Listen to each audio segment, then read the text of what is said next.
What chance, good lady, hath bereft you thus, Comus?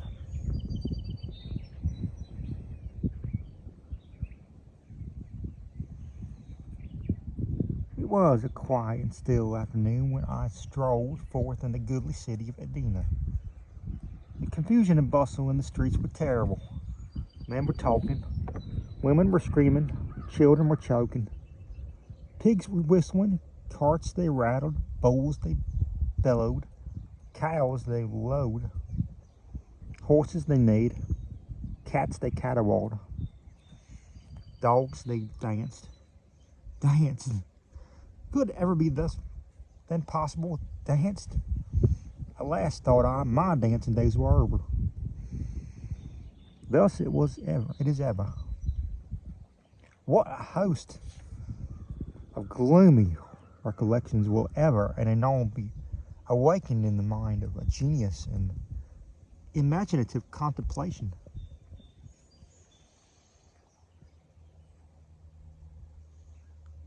Especially of a genius doomed to the everlasting and eternal and continual, and as one might say, the continued, yes, the continued and continuous, bitter, harassing, disturbing, and if I may be allowed the expression, the very disturbing influence of the serene and godlike and heavenly and exalted and elevated and purifying effect of what may be rightly termed the most inevitable, enviable, and most truly enviable, nay, the most benignly beautiful and most deliciously ethereal, and as it were, the most pretty, if I may be so use so bold an expression, thing, pardon me, generated in the world.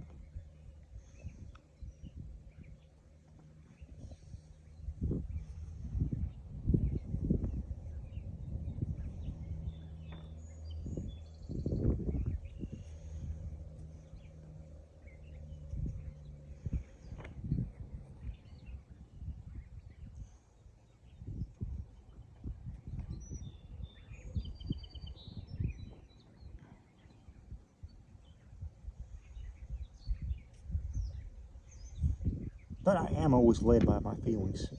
In such a mind, I repeat, what a host of recollections are stirred up by a trifle. The dogs danced, I could not. They frisked, I wept. They capered, I sobbed aloud. Touching circumstances.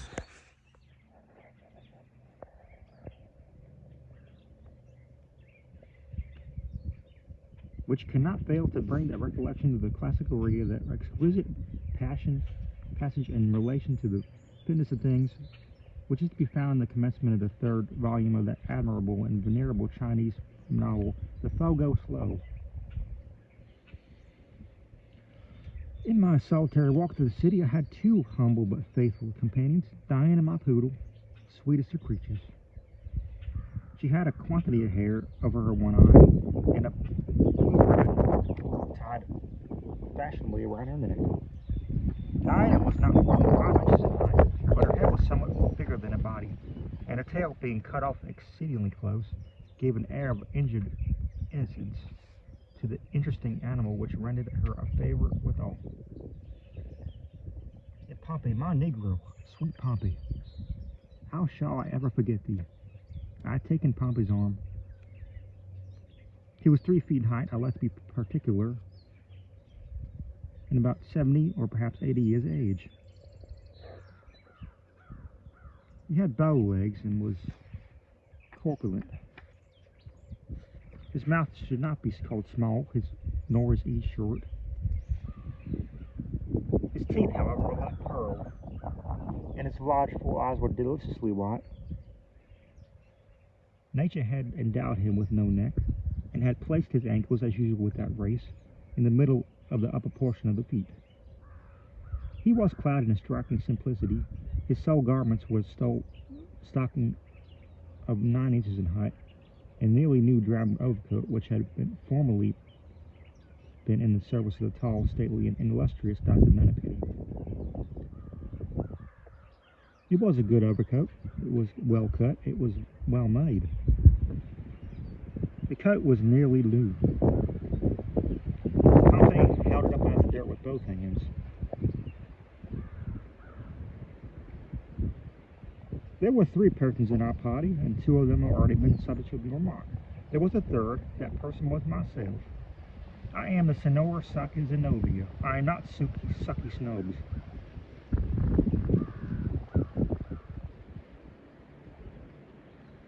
I'm not Sucky Snobs. My parents is commanded. On the memorable occasion of which I speak, I was habited in a crimson satin dress with a sky blue Arabian mantelet. And the dress had trimmings of the green agraffas and 7 graceful flounces of the orange-colored. I thus formed the third of the party. There was my poodle, there was Pompey, and there was myself. We were 3.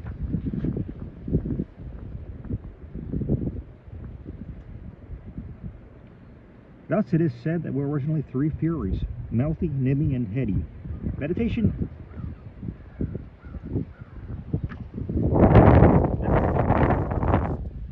and fiddler.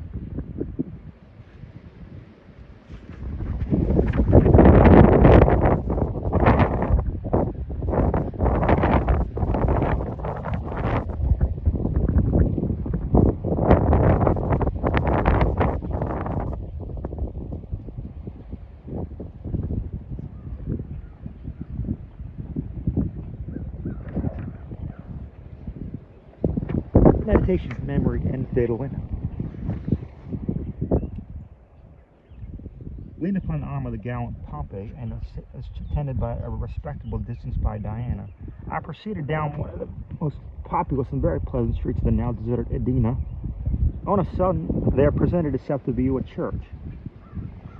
A Gothic cathedral, vast, venerable one with a tall steeple, which towered into the sky.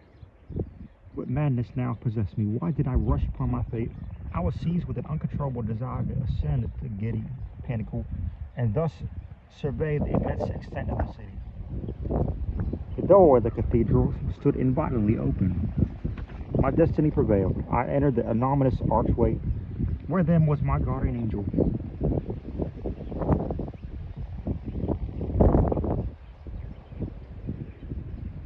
If indeed angels there be.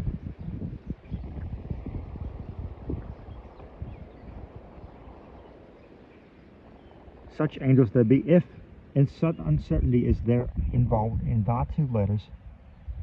I entered the ominous archway. I entered, and without injury to my orange-colored overclothes, I passed beneath the portal and emerged within the vestibule. Thus it is said the immense river Alfred passed unscathed and unwetted beneath the sea. I thought the staircase would never have an end. Round. Yes, they went round and up and round and up and round and up, until I could not help surmising with the sagacious Pompey, upon whose supporting arm I leaned in with all the confidence of early affection. I could not help surmising that upper end of the spiral ladder had been accidentally, or perhaps decidedly, removed.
paused for breath.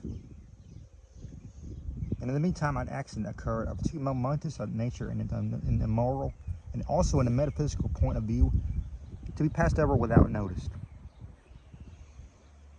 It appeared to me, indeed, I was quite confident of the fact. I could not be mistaken, no. I had for some moments carefully and anxiously observed the motions of my Diana. I say that I could not be mistaken. Diana smelt the rat. At once I called Pompey's attention to the subject, and he agreed with me. There was then no longer any reason for doubt. The rat had been smelled in by Diana. Heavens! Shall I ever forget the intense excitement of the moment? The rat! It was there. That is to say, it was somewhere.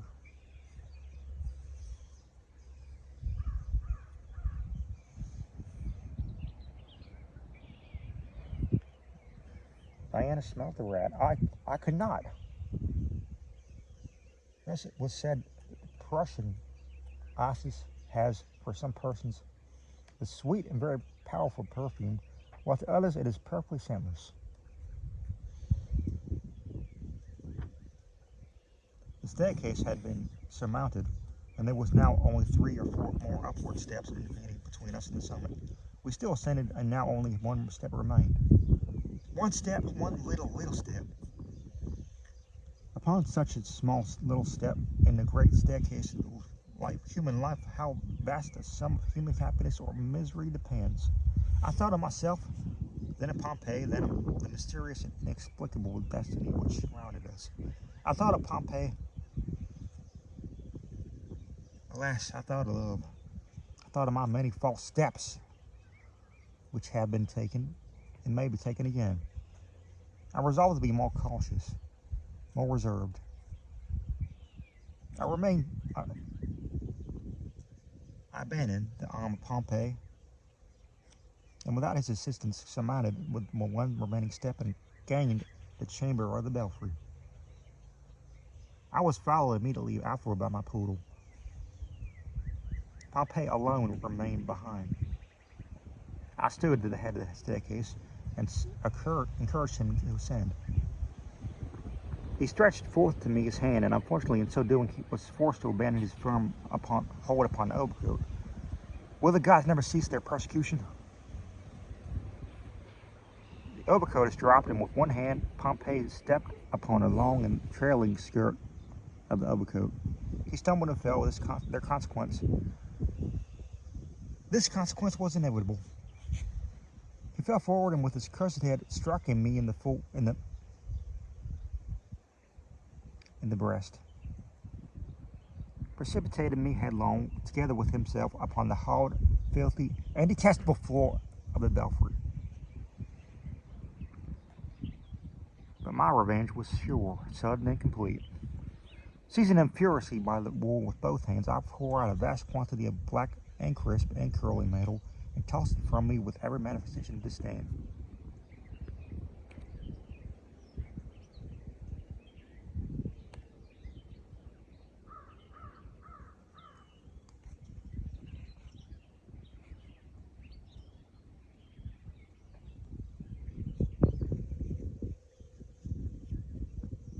It fell upon the works of the belfry and remained. Pompey arose and said no word, but he regarded me piteously with his large eyes and sighed. Ye gods, that sigh! It sunk into my heart, and the hair, the wool. Could I ever have reached that wool, I had bathed it with my tears, in testimony of regret. But alas, I was now far beyond my grasp. As it dangled among the cordage of the bell, I fancied it alive. I fancied that it stood on the end with indignation. Thus the happy dandy flows heiress of Java bears, it is said, a beautiful flower, which will live when pulled up by the roots. The natives suspended by a cord of the ceiling and enjoy its fragrance for years.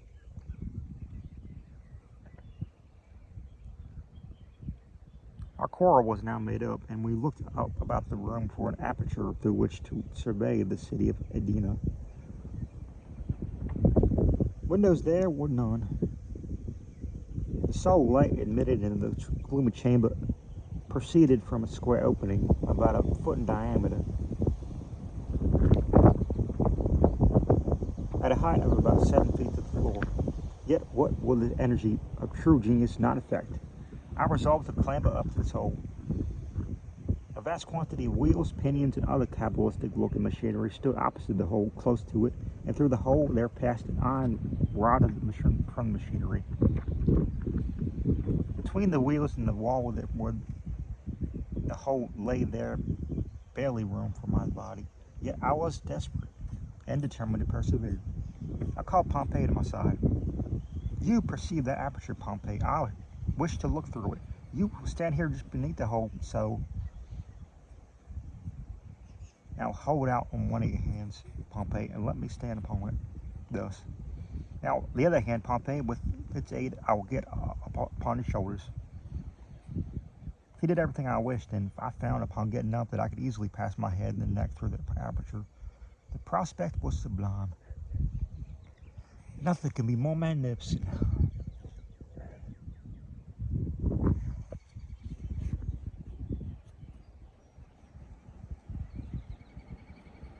I merely paused a moment to bid Diana behave herself and assure Pompey that I would be considerate and bear as lightly as possible upon his shoulders.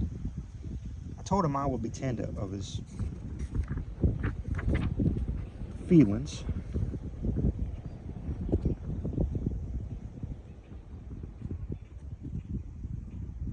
I said tender qui beefsteak.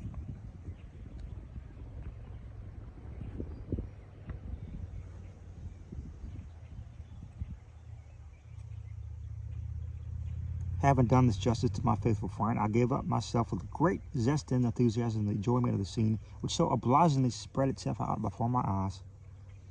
Upon this subject, however, I shall forbear to dilate. I will not describe the city of Edinburgh. Everybody has been to the city of Edinburgh. Everyone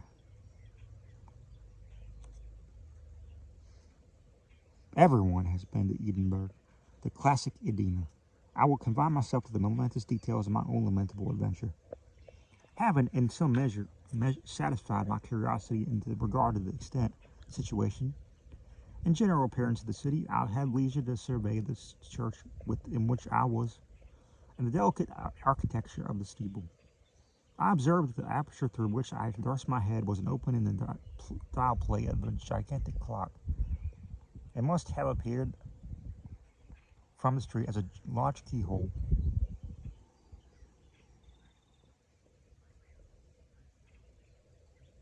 Such as we see in the face of the French watches.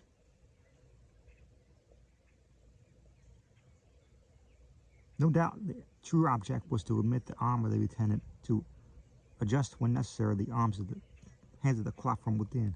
I observed also with surprise the immense size of these hands, the largest of which could not have been less than 10 feet in length and were broadest 8 or 9 inches in breadth. They were of solid steel, apparently, and their edges appeared to be sharp. Having noticed these particulars and some others, I again turned my eyes upon the glorious prospect below and soon became absorbed in contemplation. From this, after minutes, I was aroused by the voice of Pompey, who declared that he could stand it no longer, and requested that I be so kind as to come down. This was unreasonable, I told him. Such a speech in some subject. I accordingly grew angry and told him in plain words that he was a fool, that he had committed an ignoramus e clench eye, that his notions were mere in summary bogus, and his words little better than an enemy weary borum. With this he appeared satisfied, and I resumed my contemplations. It might have been half an hour after this altercation when I was deeply absorbed in the heavenly scenery beneath me. I was startled by something very cold which pressed a very gentle pressure on the back of my neck. It is needless to say that I felt inexpressibly alarmed. I knew that Pompey was beneath my feet and that Diana was sitting, according to my explicit directions, upon her hind legs in the farthest corner of the room. What could it be? Alas, I but too soon discovered. Turning my head gently to one side, I perceived that my extreme horror that the huge glittering scimitar minute-like hand of the clock had, in the course of its hourly revolution, descended upon my neck. There was, I knew, not a second to be lost. I pulled back at once, but it was too late. There was no chance of forcing my head through the mouth of that terrible trap in which it was so fairly caught, and which grew narrower and narrower with a rapidity too horrible to be conceived. The agony of that moment is not to be imagined. I threw up my hands and endeavored with all my strength to force upward the ponderous iron bar. I might as well have tried to lift the cathedral itself. Down, down, down it came, closer and yet closer. I screamed to Pompey for aid, but he said that I'd hurt his feelings by calling him an ignorant old squint eye. I yelled to Diana, but she only said bow wow wow. And then I told her, quote, on no account to stir from the corner, unquote. Thus I had no relief to expect from my associates. Meantime, the ponderous and terrific Scythe of Time, for I now discovered the literal import of that classical phrase, had not stopped, nor was it likely to stop in its career. Down and still down it came, and already buried its sharp edge in a full inch in my flesh, and my sensations grew indistinct and confused. At one time or another, in the back parlor of the Blackwood Mr. Blackwood receiving his invaluable instructions, I then again, the sweet recollection of better and earlier times came over me, and I thought of that happy period when the world was all not a desert, and Pompey not altogether cruel. The ticking of the machine amused me. Amused me, I say, for the sensations now bordered upon perfect happiness, and the most trifling circumstances afforded me pleasure.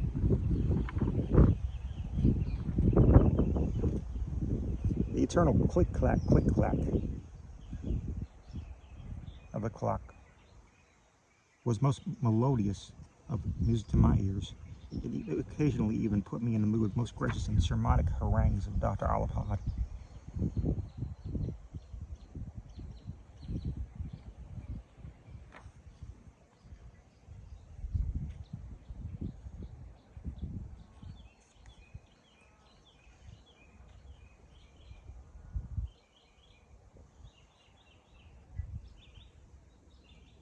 Then there were the great figures upon the dial plate, how intelligent, how intellectual they all looked.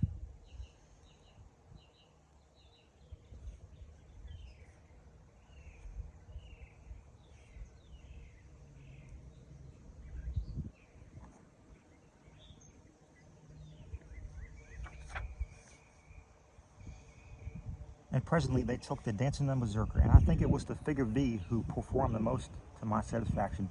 She was evidently the lady of breed. None of your swaggers, nothing at all indelicate in her emotions.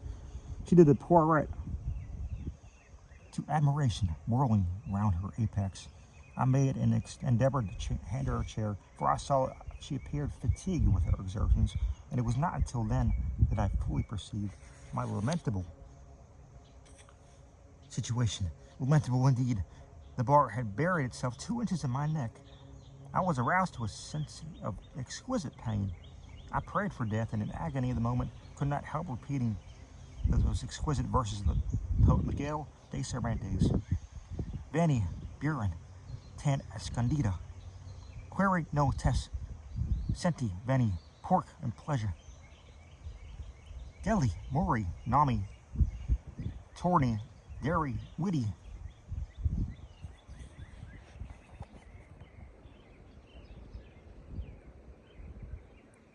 But now a new horror presented itself, and one indeed sufficient to start on the strongest nerves. My eyes, from the cruel pressure of the machine, were absolutely starting from their sockets. While I was thinking how I should possibly manage without them, one actually tumbled out of my head and rolled down the steep side of the steeple, lodged in the rain gutter which ran along the eaves of the main building.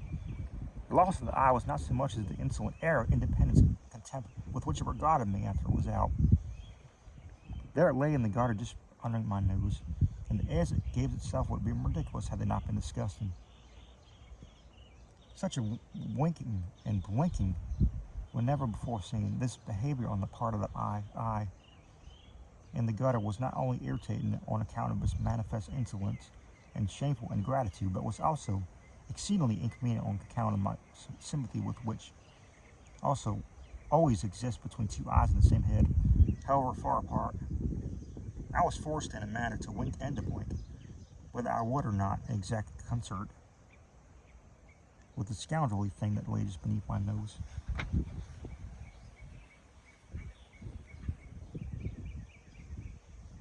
I was presently relieved, however, by the dropping out of the other eye, and following it took the same direction, possibly a concerted plot, as its fellow. Both rolled out to the gutter together, and in truth, I was very glad to get rid of them.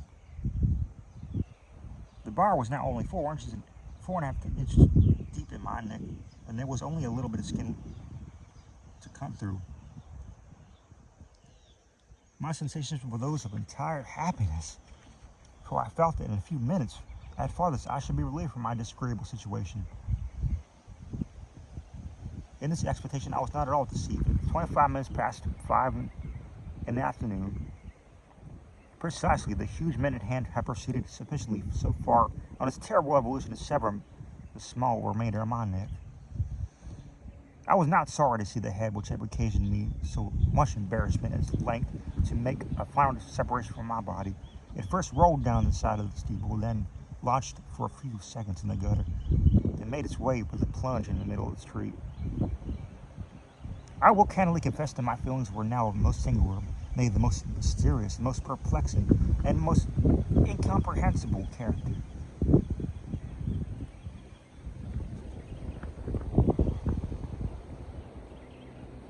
My senses were here and there at one and the same moment, and with my head, I imagined at the same time. One time, I, the head, was the real Signor Scythe Zenobia, and at another, I felt convinced of myself that the body was the proper identity. To clear my ideas on this topic, I felt in my pocket for my snuff box, but upon getting it and endeavoring to apply a pinch of its grateful contents in the ordinary matter, I became immediately aware of my peculiar deficiency and threw the box down at once to my head. It took a pinch of great satisfaction and smiled at me with acknowledgment in return. Shortly afterward, it made me a speech which I could hear but indistinctly, without ease. I gathered enough, however, to know that it was astonished at my wishing to remain alive under such circumstances. In the concluding sentences, it quoted the noble words of Aristotle.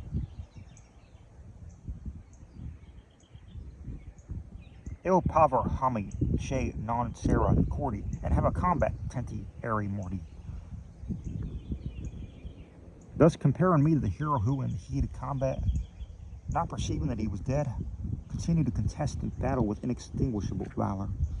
There was nothing now to prevent me my getting down from my elevation, and I did so.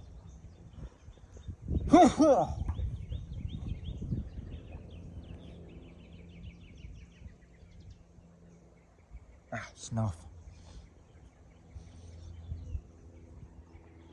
What it was that Pompeii was so very peculiar in my appearance, I have never been able yet to figure out. The fellow opened his mouth from ear to ear and shut his two eyes as if he were endeavoring to crack nuts between the lids. Finally, overthrowing his overcoat, he made one sprint from the staircase and disappeared. I hurled after the scoundrel these vehement words of Demosthenes. Andrew O'Flagon, you really make haste to fly. It turned to the darling of my heart, to the one-eyed, the shaggy-haired Diana. Alas, what a horrible vision upfront in my eyes. Was that a rat I saw skunking into his hole? Are these the picked bones of this little angel who has been cruelly devoured by the monster?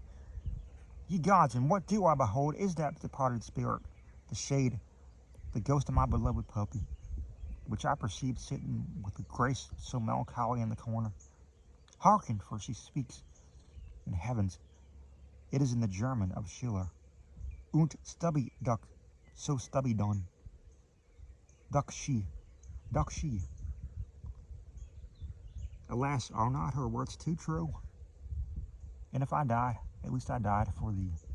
For thee! Sweet creature, she too had sacrificed herself in my behalf. Dogless, niggerless, headless. What now remains for the unhappy Senora Saka Zenobia? Alas, nothing. I have done.